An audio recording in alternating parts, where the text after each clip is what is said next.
Welcome to my channel, good people. Today we are talking about Canon EOS R50V, and Content Creator Kit is part of this test.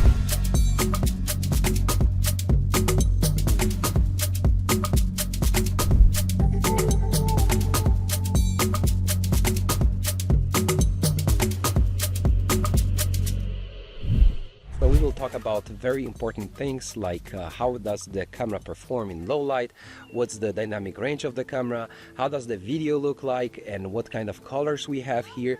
But we're also going to talk about the microphone. In this case I'm testing this cheaper one, the ME100, and also like this mini tripod like handle and Canon BRE1 remote control. I have a lot of flights because like I'm in Namibia. This is African country, one of the countries with least population per square kilometer or square mile. I think the only country that competes is Mongolia. This is number one, and number two when it comes to amount of people is Namibia, so practically it's empty. However, it does have like big cities like Windhoek or like Walvis Bay, but those are pretty rare. So mostly this is like vast, beautiful African landscape. And in this country, I had opportunity to test whole Content Creator Kit and the EOS R50V itself. So let's talk about the details. Like when it comes to build quality, this camera feels a little plasticky in the first moment, but don't get yourself fooled. It's a very solid camera. I tested it in a harsh environment of Africa, so it really performs pretty well. Now when it comes to like handling, the grip is a little shallow, so be careful, like hold it tight not to lose it, and I would like to have like a little more substantial grip, but that's just a little thing. Oh, I think my kids have a fight in the tent. Anyways, I would like to have something like a little bit more substantial. However, my main concern here would be the sorry, I don't know if you can hear my voice, but they are like having fight pretty much the 10 times a day. Anyways, handling this camera is pretty easy. There's a lot of buttons, like you have custom buttons to change colors, you have custom buttons to change your like autofocus modes or ISO, a lot of things that are like very nice, and the ergonomics of this camera are very good. You have also like a thread on the side of the camera for vertical filming, which is something really cool and something that makes this camera really competitive with smartphone market, and I'll be talking about that later, and later on you will also hear my opinion, like what's the benefit of having this kind of camera and what's the benefit of shooting with your smartphone.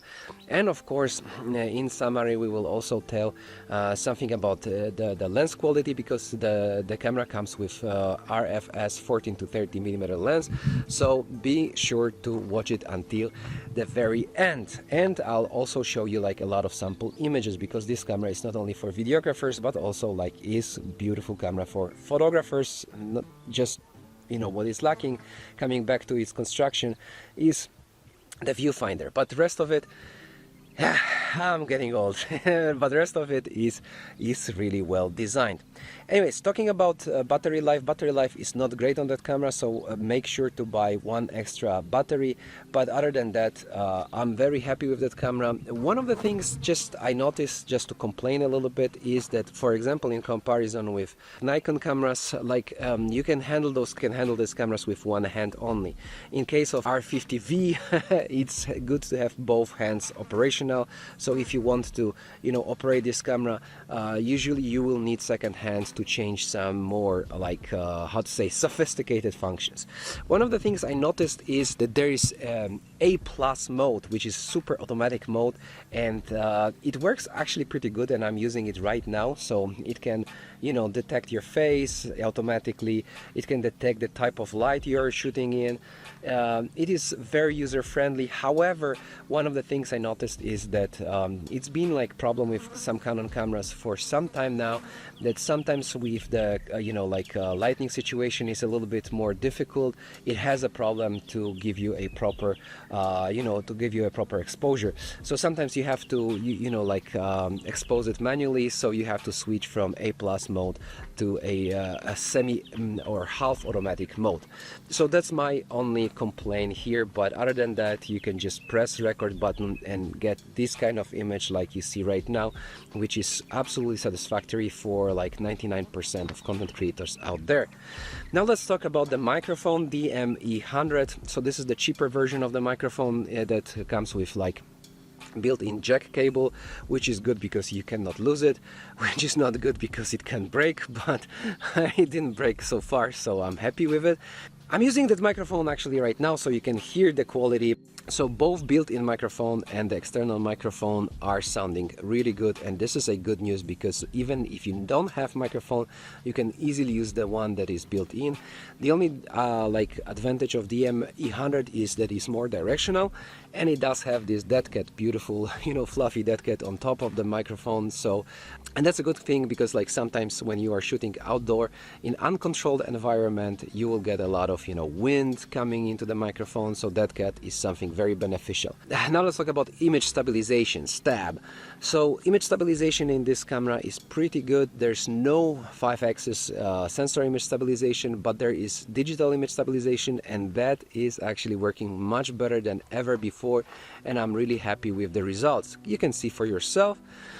Without image stabilization, with image stabilization, with like boost, image stabilization boost that also gives you crop. Of course, I'm using it with 14 to 30 millimeter like kit lens, so it is image stabilized lens, so that helps a lot. However, in all, this setup gives you pretty stable footage, and I can actually walk with this camera easily without any, you know, problems, and it will give me both great image and good image stabilization. Now let's talk about autofocus. Autofocus, I was complaining in the past regarding autofocus in Canon cameras that sometimes it can get, I have a lot of flies here, that sometimes it can get easily distracted. So for example, instead of focusing on my face, it will focus on the background or this kind of stuff. That doesn't happen anymore. Like it usually is really beautifully locked on eye, face or object that we want to trace. And of course, if we tap on the screen, we can get like pretty good and consistent object tracking. Now let's talk about dynamic range of the camera. So in for photographers and videographers, that's also very important to know how dynamic range looks like. And I gotta say that there's also like big improvement here because we have new processing unit inside. So the camera works great when it comes to contrasty situations that you can see for yourself. So you can drag the shadows up, drag those highlights down, and it's pretty good. One of the things I noticed that Canon sensors were pretty, not bad, but difficult to work with highlights, with very bright types parts of the image, but now the situation has changed and it's much easier to work with highlights. Then the next thing is noise, high ISO performance. So when it comes to noise, the base noise of the sensor is actually high in my personal and humble opinion, specifically when it comes to black parts of the image.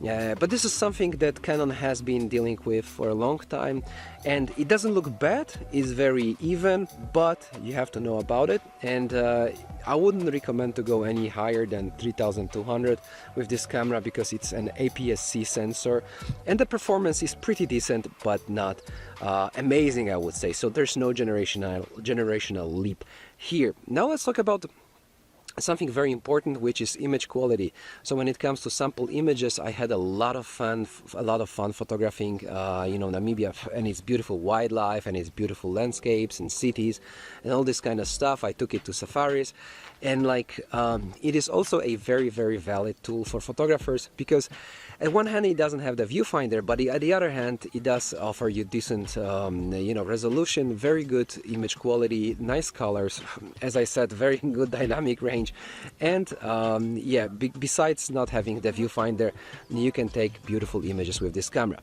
Next one is the mini test of the lens, 14 to 30 millimeters f4 to 6.3 IS-STM PZ, so power zoom.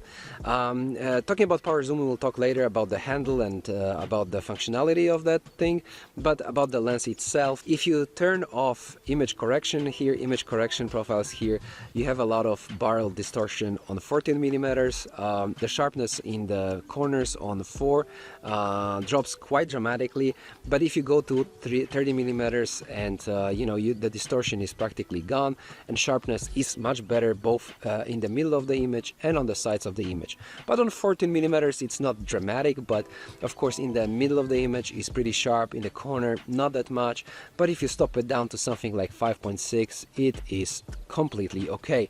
Vignetting is pretty strong on 14mm, and specifically in the corners you can see a very dark, short vignetting, which is not nice to see. But again, like, these profile corrections in this camera are pretty good, and you can practically and easily get rid of this vignetting. But I wanted to report that there's something like that.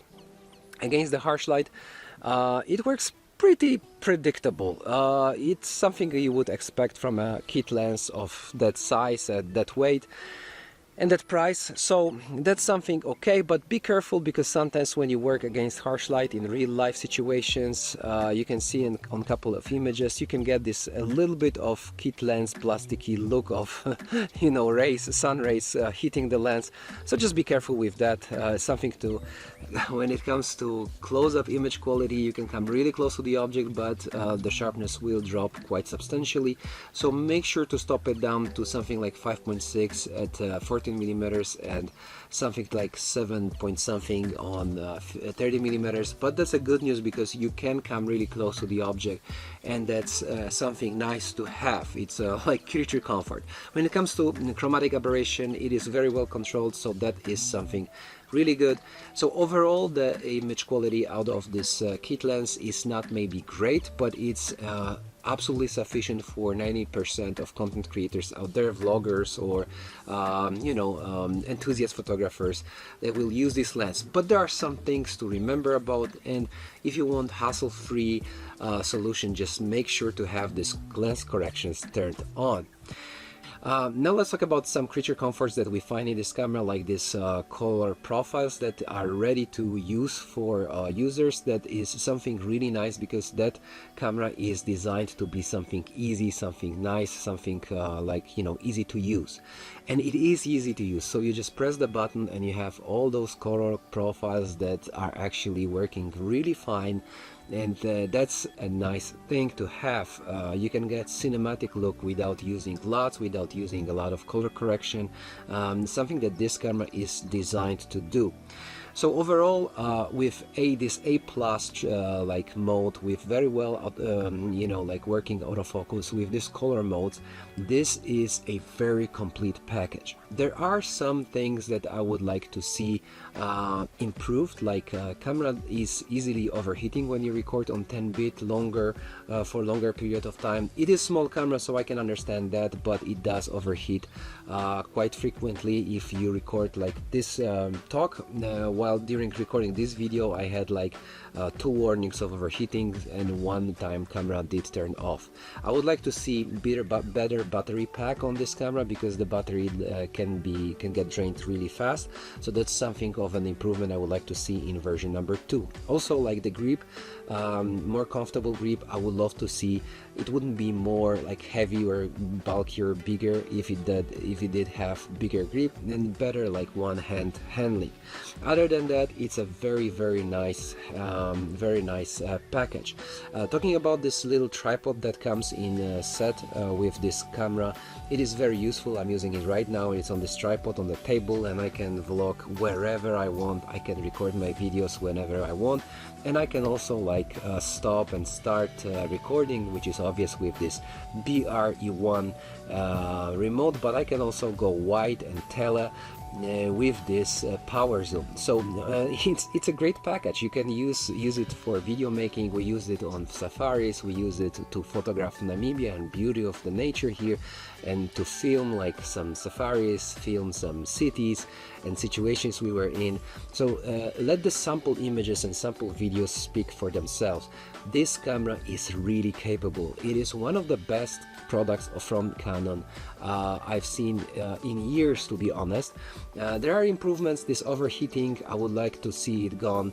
I would love also to see a little bit better automatic light exposure measurement. I would like to see that as well. So so there are little things, but you know, even like that thing that you can use this remote like from here. I can take it out from this little tripod and use it just right now. This is like these are creature comforts.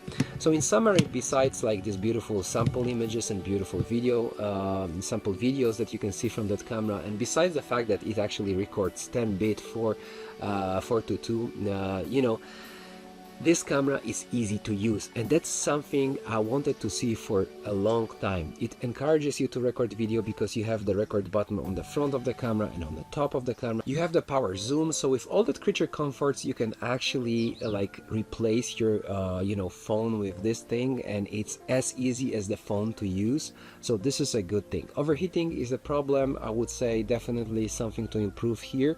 But other than that, like, I really love working with this setup, and that brings me to the point where those small video-oriented cameras make actual sense, because they encourage you to record, to press record button and to start creating your own content. I hope I encouraged you guys to take a look at the Canon EOS R50V, and that I gave you like a good perspective, like how like more how does it compete with you know, like smartphones, and is it worth it to use this camera? Of course it is, because like the sensor in this camera, no matter how good your smartphone is like 10 times bigger than your smartphone sensor, or maybe 4 times bigger. But in any case, it will give you much better image quality and much more options to create, even with, you know, flat profiles, if you want to play with a lot with post-production. But if you don't want to you know, like play with post-production, you can avoid that and get cinematic look straight out of this camera. So that's a good thing, and that's actually the direction that all the, you know, cameras should be heading to. And one more thing I wanted to mention is that this camera can be connected to a smartphone via Bluetooth, Wi-Fi and cable.